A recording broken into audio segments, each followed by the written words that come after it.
Hey, everybody, and welcome to another episode of the Packers Select Podcast, your source for all Packers draft content and overall in-season coverage. I am your host, Will Thomas, and today we're going to be doing a recap of the Week 3 preseason game versus the Oakland Raiders.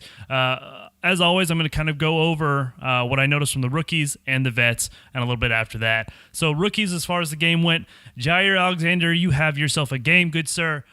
He looked phenomenal. He looked phenomenal in the slot. He was out on the boundaries a lot, too. He even had a humongous pick, his first technical NFL pick of his career on a Connor Cook throw. Now, man, he looked really sticky. He looked really athletic, and he looked a lot more different than our usual DB sets just because, we usually have kind of either lanky or quicker, but not a lot of explosion long speed wise, and he was just really sticky. It's a good nickname for him. I know that was Sam Shields' nickname when he was with us. But Jaire, he looked great. I know the Connor Cook interception that he had, while being phenomenal and showcasing the ball skills that led him to be drafted out of Louisville.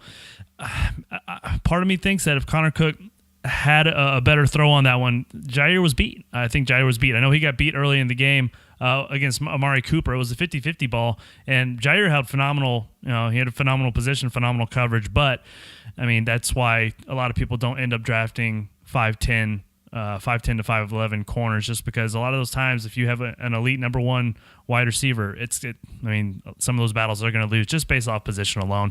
But aside from that, he had a hell of a game. I really hope that wasn't an underthrow via Connor Cook and that he could have put it on the money. It would have beat Jaire, but oh well.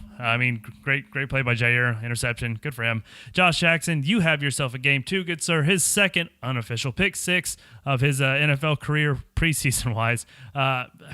Everything that he was kind of harped on coming out of college with his lack of man coverage.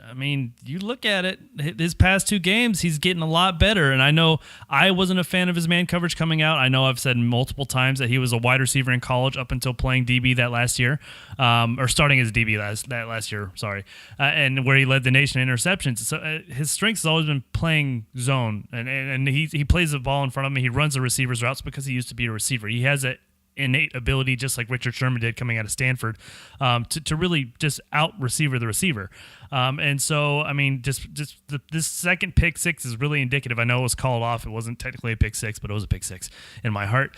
And he followed the receiver on out, jumped the pattern, and grabbed the ball, and he just did the rest. He's very electric, even though he tested what a lot of people say, I wouldn't say poorly, but more poorly than people thought he was going to test. He ran a 4.5. That's perfectly fine, especially with his length and stature. He's a big dude, and for when he gets the ball in his hands, he knows what to do with it. So not only does he have that weapon to take away the ball, he has the legs to put it back in the end zone. That's two pick sixes in a row to kind of prove otherwise of what a lot of people said he didn't have. Jamon Moore, man, you have yourself a much-needed game, sir. The confidence is back. That's great. I need to see multiple versions of this just to kind of show, all right, yeah, he's back on the right track. But this was a huge thing, a huge game for him in order to get that confidence swinging back in the right direction. They started him off, like Andy Herman said, as a cold shooter in basketball. He just needs to see the ball go in the hoop once to really warm up. And the same thing, I think he had an out route or an in route that he caught, and then he caught another little ball, and then he had I think they said it could have been a drop, but the deep ball that was contested with two guys around him, I don't really count that as a drop. It was just right out of his fingertips. But then he had a beautiful long deep catch on the sideline that was extremely contested, and he just brought it in over his shoulder, and he looked like the monster that he did at Missouri. So hats off to him. I'm very, very, very happy for him. Hopefully that gets him out of his funk, or at least starts getting him out of that funk. Oren Burks, no game for you, sir. Pops his shoulder out during warm-ups, which is the typical Packers way. If you're going to get injured by any stretch of the imagination, it's either via popping your shoulder out during warm-ups or getting beamed right in the nose, breaking your nose like Clay Matthews did at a charity softball game. So that is the true Packers way. Ahmad Thomas and Greer Martini filled in for Oren Burks. I was really excited to see Oren Burks. The past two preseason games, he's lit it up. He's shown everything that he was good at, going sideline to sideline and really knifing through, but he's also shown what everybody expected him to be bad at, which is taking on a lot of contact. But a lot of Ahmad Thomas's game is very similar because Ahmad Thomas brings that same similar safety mentality to the inside linebacker position. Greer Martini is your classic thumper, your 1 and 2 down inside linebacker.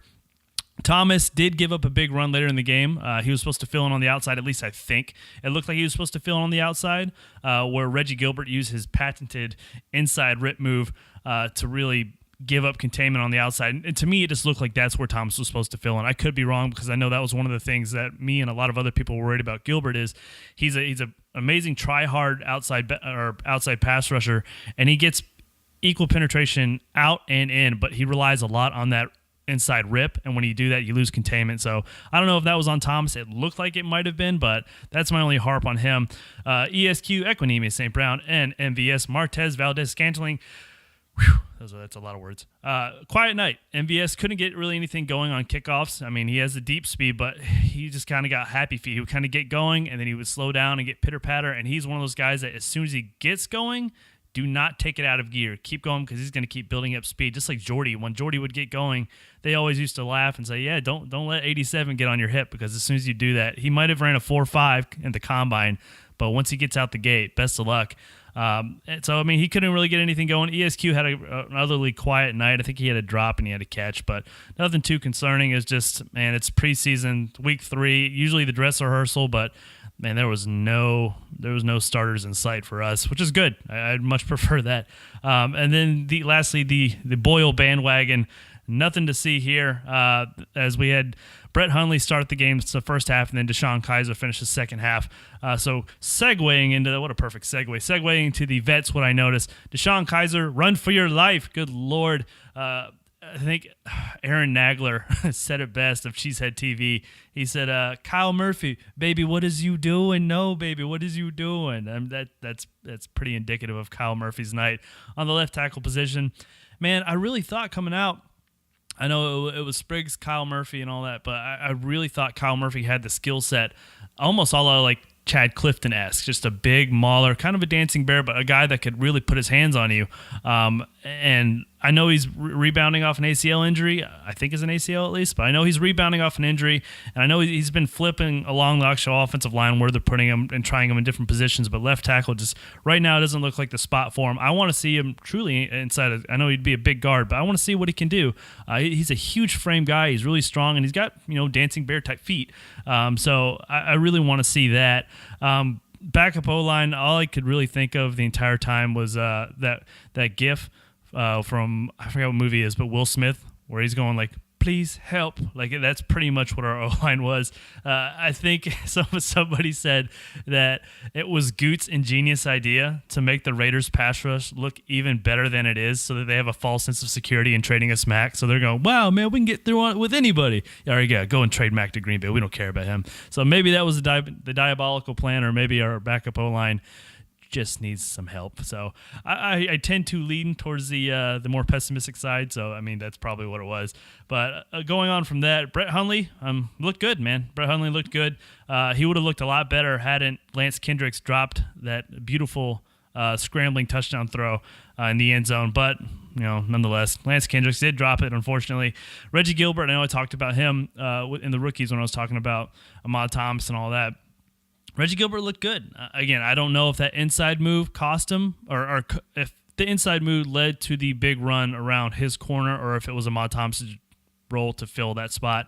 It's purely speculative on my part, but Gilbert looked good again. I mean, that's three consistent games where he's going, hey, I'm making this roster. It's either me or Fackrell at this point. I really want to see what Fackrell can do in coverage, because I know Fackrell coming out said, yeah, I'm more comfortable in coverage than pass rush, and I just want to see that humongous body. And coming out, I forgot where he was at. I don't think it was Wyoming, but coming out, he looked great in coverage, and I really want to see that. So hopefully we can see some of that in the fourth game. If not, I don't know if Fackrell's. It's right now the outside linebacker position is thin. So, I mean, until that Mac trade happens, hopefully, knock on wood. Right now you have Fackrell, you have Beagle, you have Gilbert, you have Perry, and you have Matthews. Matthews might kick into inside linebacker, if Oren Burks continues to, I don't know, the severity, they say it's not terrible, or they said it wasn't as bad as they thought. So who knows? Byron Bell, didn't look bad at guard. I know I've been kind of clamoring to go from he's not an outside tackle, put him inside, and he looked more than serviceable at guard. He just used that big body, that really bowling ball-esque style, and he didn't look bad. Didn't look great, but didn't look bad, especially amongst the O-line, what we had in that last game. It was pretty bad. Aaron Jones looks like he had some juice, got his first carries of the preseason. Hamstring didn't seem like an issue. It looked like it took him a little bit to get going, but he looked like he had fresh legs. He looked like he had his vision. He had a few runs where he ripped off, not big gains, but made something out of nothing. There was a few runs where he also tried too hard and tried making something out of nothing and ended up juking himself back 3 yards for a loss of 3 yards. So that was kind of my recap of the game. There wasn't too much else. I know we didn't manage to put up any touchdowns, even though we had the ball multiple times on their side of the field. So it is what it is. It's preseason. At that point, I wouldn't say it was starters versus starters, but it's pretty much battle of the backups, and we came out underwhelmingly down on this side. So it is what it is. That includes my recap of this game, the preseason week 3 Packers versus Raiders. As always, I try to get this done in 15 minutes or less. Right now, we are at 11 minutes and 13 seconds, so good for you, boy. I want to get you to have your Packers knowledge, get your pack on in 15 minutes or less, so you can get in, get out, get on with your life. Packers Select. You can find us at every single social media account at Packers Select. That is at PACKERSSELECT. Packers Select. We are on Instagram. We are on Facebook. We are on Twitter. We're on whatever else. Probably not even. We're not on Pinterest. Don't go to Pinterest. I don't think anybody goes to Pinterest. But we're at Packers Select. You can go to our website www.com, packerselect.com. That'll reroute you to our YouTube account, which we need 100 subscribers in order to get our custom our URL. And so you can kind of guess what that custom URL will be once we have those 100 subscribers. It will be Packers Select, of course. So you'll find us on YouTube. You'll find all of our podcasts. You'll find our draft assessments from this last year's draft. Upcoming prospects for this year's draft. We're going to have a lot of other stuff going on. So a lot of content until our actual website goes live, which again, you'll find everything that I mentioned right there. So again, that concludes this episode of Packers Select Podcast. See you.